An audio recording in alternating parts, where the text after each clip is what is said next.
Bonjour peuple de Dieu, bonjour frères, amis, fidèles de Jésus-Christ. Je vous salue dans le nom précieux de notre Sauveur Jésus pour ses grâces qu'il fait pour nous et pour sa bonté infinie dans votre vie. Je suis encore dans la joie ce matin pour vraiment vous partager encore un autre sujet pour une nouvelle vidéo. Mais bien avant cela, j'aimerais que toi qui me suis, tu partages la vidéo et tu t'abonnes sur ma page pour plus de vidéos encore, pour ne pas que tu rates au moins une vidéo de moi. Voilà, que le Seigneur te bénisse. Alors aujourd'hui, on a une nouvelle vidéo encore, comme d'habitude. On a notre thème qu'on attend tous les jours aussi dans notre vidéo. Le thème d'aujourd'hui, c'est quelle est la vraie religion? Quelle est la vraie religion? Alors, peuple de Dieu, aujourd'hui, on ne va pas parler de chrétiens, on va pas parler de musulmans, mais on va parler de tout le monde. Voilà. Parce que la religion, tout le monde se bat à la porte du paradis. Tout le monde veut aller au ciel. Veut aller au ciel par la religion. Voilà. Il y a les bouddhistes, il y a les chrétiens, il y a les musulmans, il y a beaucoup de religions que vous savez. Mais tout le monde a un point commun, c'est d'aller au ciel. Et comment arriver au ciel? C'est ce que nous tous, nous recherchons. C'est ce qui est le vrai point. Voilà. Et aujourd'hui, on se lève, on dit, moi je suis chrétien, on se tape la poitrine. Moi je suis musulman, moi je suis tant, moi je suis tant, moi je suis tant, moi je suis religieux. Mais quelle est la vraie religion qu'on doit pratiquer, qui est reconnue devant Dieu? Voici la question que tout le monde se pose. On dit on est chrétien, on dit on est musulman, mais on ne pratique pas la religion. Voilà le gros problème que nous avons aujourd'hui. Tu es chrétien, oui, mais comment tu vis ta vie de chrétienté? Tu es musulman, comment tu vis ta vie de musulman? Qu'est-ce que Dieu t'a enseigné? Et qu'est-ce qui est bon et agréable aux yeux de Dieu, étant musulman ou bien étant chrétien? Et toi-même, quand tu te poses la question, tu dis, mais est-ce que la religion que je suis en train de mener là, est-ce que c'est une bonne religion? Est-ce que c'est ce que Dieu m'a laissé comme héritage? Voilà la question qu'on se pose tous les jours. Alors bien aimé, j'aimerais que après tu puisses partager massivement cette vidéo pour pouvoir vraiment sauver une vie quelque part. Alors toi qui me suis, que le Seigneur te bénisse abondamment et qu'il bénisse aussi les œuvres de tes mains. Pour savoir cela, quelle est la bonne religion, on va aller dans les Écritures, c'est-à-dire la Bible, parce que c'est la Bible vraiment qui est notre orientation. C'est la Bible qui nous oriente vers le bonheur et qui nous épargne vers le malheur. C'est-à-dire si on est en train de couler, c'est la Bible qui peut nous soustraire, si on peut le dire. C'est la Bible qui peut nous aider. C'est la Bible qui peut nous mettre vraiment sur de bonnes voies pour pouvoir marcher dans la vérité, pour pouvoir marcher vraiment dans la parole.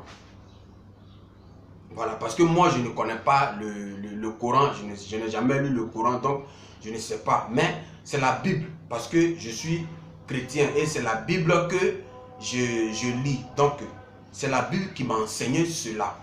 Alors, bien aimé, tu vas prendre ta Bible dans le livre de Jacques, chapitre 1, à partir du verset 26 au verset 27. Jacques, chapitre 1, 26 au 27. Je fais la lecture. Si quelqu'un croit être religieux sans tenir sa langue en bride, si quelqu'un croit être religieux sans tenir sa langue en bride, mais en trompant son cœur, la religion de cet homme est vaine. La religion pure et sans tache devant Dieu notre Père consiste à visiter les orphelins et les veuves dans leurs afflictions et à se préserver des souillures de ce monde. Je reprends.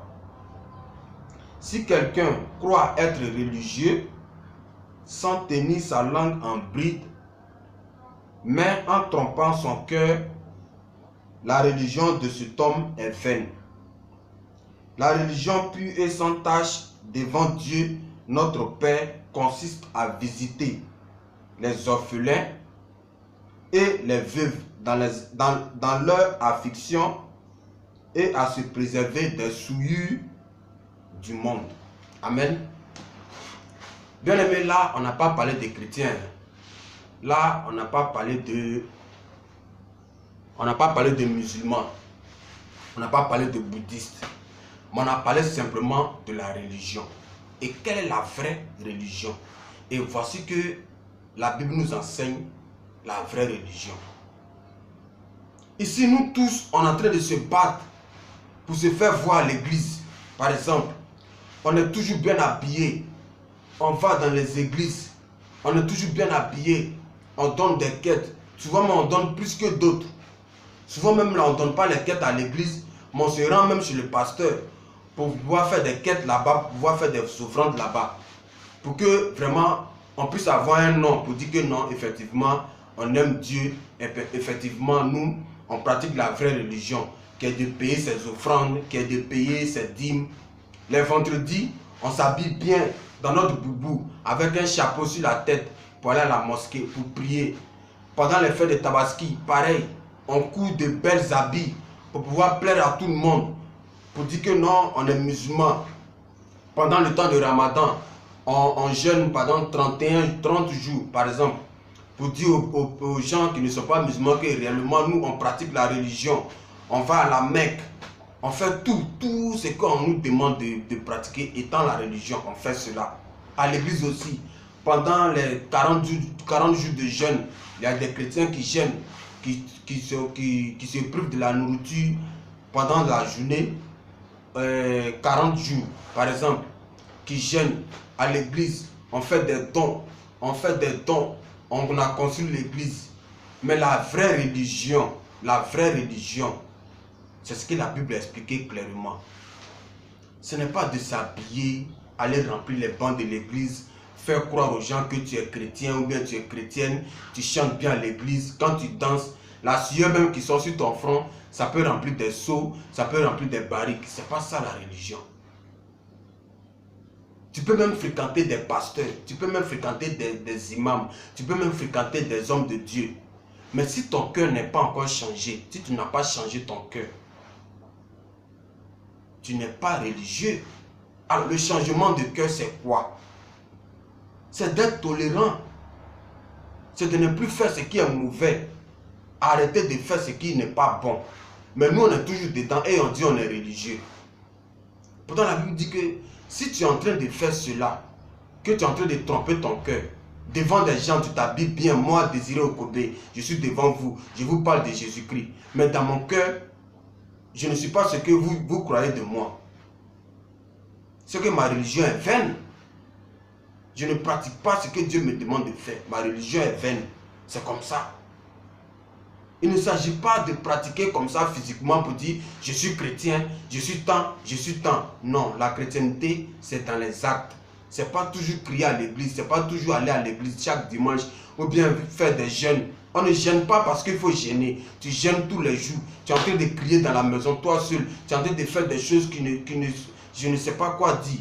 Mais la bonne religion, regarde autour de toi. Des gens sont en train de mourir de faim.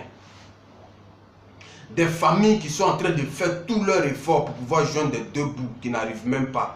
Mais tu as la capacité au moins de les aider au moins à 10%. À toi personnellement, tu peux les aider à 10%. Il faut le faire. Des orphelins qui ont perdu leurs parents par exemple, qui dorment dans la rue, qui n'ont personne pour les aider. Et nous, on a ces moyens-là pour les aider. On a ces moyens-là pour pouvoir les apporter au moins un morceau de pain. Mais on ne peut pas le faire. Parce que si on les aide, on a toujours de quoi dire. On est toujours dans des commentaires. Quand sa maman vivait, sa maman n'était pas d'accord avec moi. Quand son papa vivait, son papa était en palabre avec mon papa. Donc moi, je ne peux pas l'aider. Voici la vie que nous on mène. Mais demain dimanche, on se rend à l'église. On va pour prier le Seigneur. On va pour danser. Et on va même faire des dons. Dès qu'on demande, on dit bon, le pasteur doit voyager pour aller aux États-Unis pour une convention. Et donc vraiment, on a besoin de cotisations. Tout à l'heure, on va mettre nos mains dans nos poches pour enlever au moins des enveloppes de 100 000, de 500 000, de 20 euros, de 100 euros, de 10 millions d'euros. Mais l'orphelin, l'enfant de ton frère, ton voisin, n'arrive même pas à payer ses factures. C'est la rentrée scolaire. Tu peux même acheter un cartable pour le fils de ton voisin, ou bien la fille de ton voisin, pour dire voisin, comme je vois un peu ta situation, voici comment je te viens en aide. Et j'ai fait cela par amour, parce que tu es mon semblable, parce que, pas parce que tu es musulman, moi je suis chrétien, mais c'est parce que nous donnons les mêmes choses. On est une créature de Dieu. Et moi, ma religion, c'est ce que ma religion me demande d'aider, quand j'ai la possibilité de le faire. Mais nous, on ne fait pas. Sous nos yeux, on voit des gens mourir de faim. Et on a des milliards, on a des maisons partout. Il y a d'autres maisons, mais on ne tombe pas dedans. On construit des maisons, mais on ne tombe pas dedans. On est toujours dans les avions, on est toujours dans des grands hôtels, en train de dépenser des millions, en train de dépenser des milliards dans des hôtels. Pourtant, il y a des veuves qui ont perdu leur mari, qui ont fui la guerre, qui n'arrivent même pas à comment vraiment retrouver le sourire. Ils sont vraiment déboussolés. Ils sont vraiment... Un enfant qui a perdu ses parents, par exemple, assis lui seul dans la rue, il voit ses amis en train d'aller à l'école. Chacun a son sac au dos, ils vont à l'école. Chacun a sa gourde en train de boire de l'eau, ils s'amusent, ils vont à l'école. Mais cet enfant-là va devenir comment? Qu'est-ce qu'il va penser? Mais nous, quand on les voit dans la rue, on leur donne un autre nom. Si ce n'est pas des drogués, si ce n'est pas des malfaiteurs, si ce n'est pas quoi je ne sais pas. On est dans une famille. Chacun de nous a perdu un parent. Et chaque parent qui est mort a laissé au moins une femme ou bien des enfants. Mais nous, comme ce n'est pas pour nous, on ne peut pas s'occuper. Moi, je n'ai pas commis mes enfants à l'école et puis c'est pour l'autre là, je vais mettre à l'école. Mais tes enfants sont à l'école. Tu as la capacité, tu as la possibilité de le faire pour ton frère Conan ou bien ta soeur Kwasi. Tu peux le faire. Mais tu n'arrives pas à le faire. Et tu dis que tu es religieux. Chaque vendredi, tu prends ton boubou, tu prends ta natte, tu vas à la mosquée pour prier. Mais autour de toi, c'est la méchanceté. Tu ne partages pas. Ton frère a laissé une femme.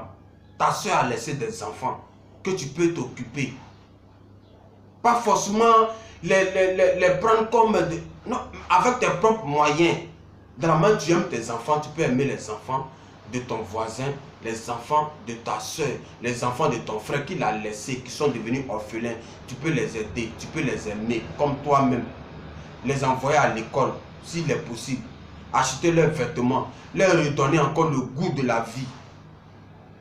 Mais non. Nous, on ne pense qu'à nous seuls. On ne pense qu'à nos poches. Vraiment, vraiment, chers frères et sœurs, il faudrait qu'on soit dans les normes. Il faudrait qu'on se mette à jour. Ce n'est pas la peine de se glorifier tous les jours dans les rues pour dire « Moi, je crois en Dieu. Moi, je suis religieux. Moi, je suis musulman. Moi, je suis chrétien. » Et tu ne partages pas. Et tu n'as pas de pitié pour un homme. Quelqu'un qui est en train de mourir. Tu es à la base des malheurs des autres.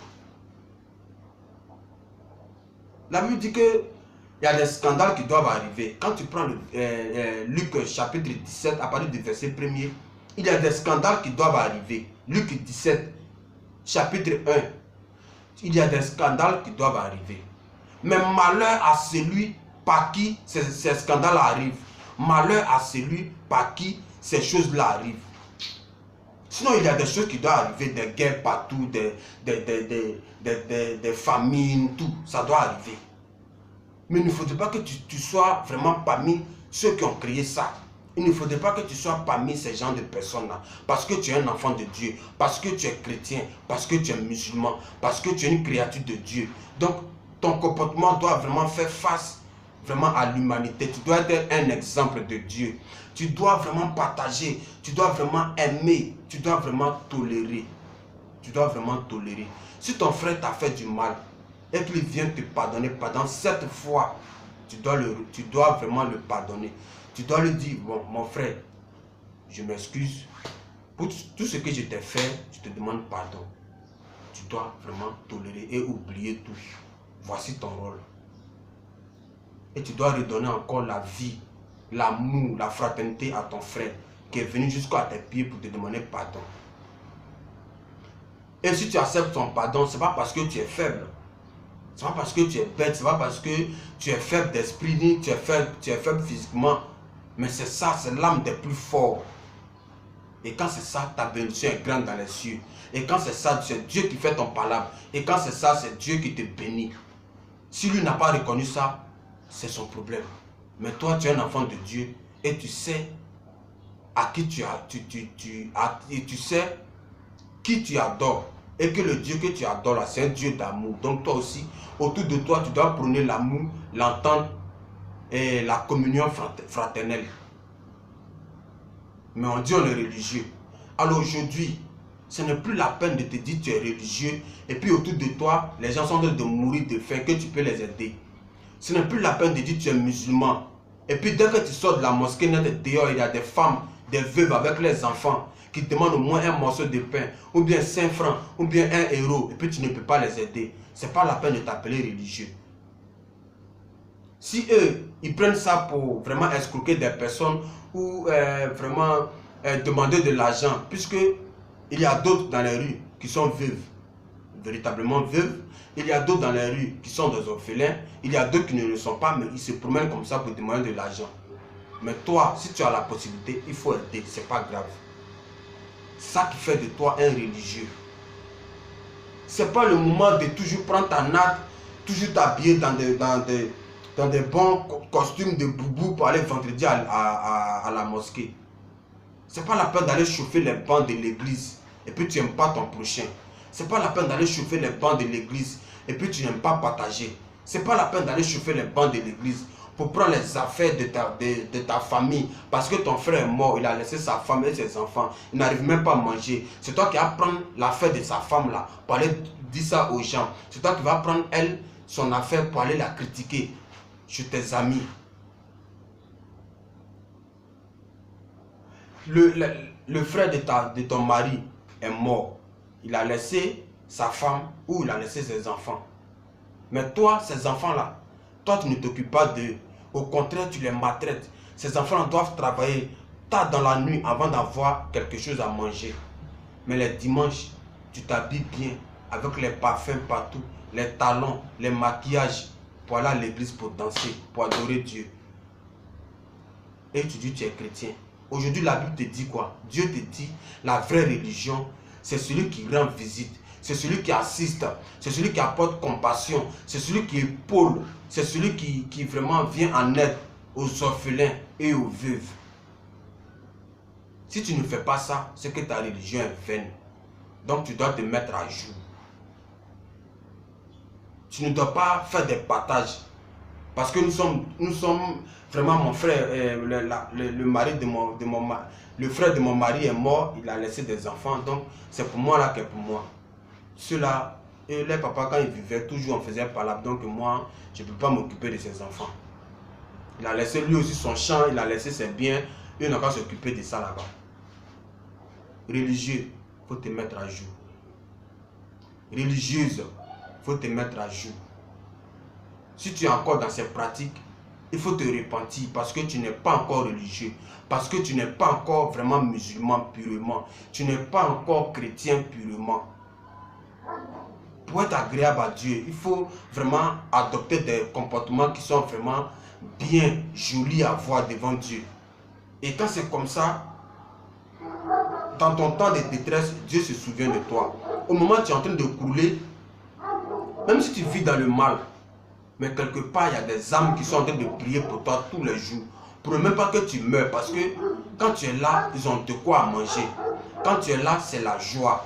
Quand tu es là, c'est la paix. Quand tu es là, tout le monde est content de te voir. Donc des gens sont en train de prier même dans le secret pour toi, tu ne sais pas. Donc le jour maintenant de la détresse, Dieu se souvient de toi. Parce que à cause de toi, vraiment des gens ont le sourire.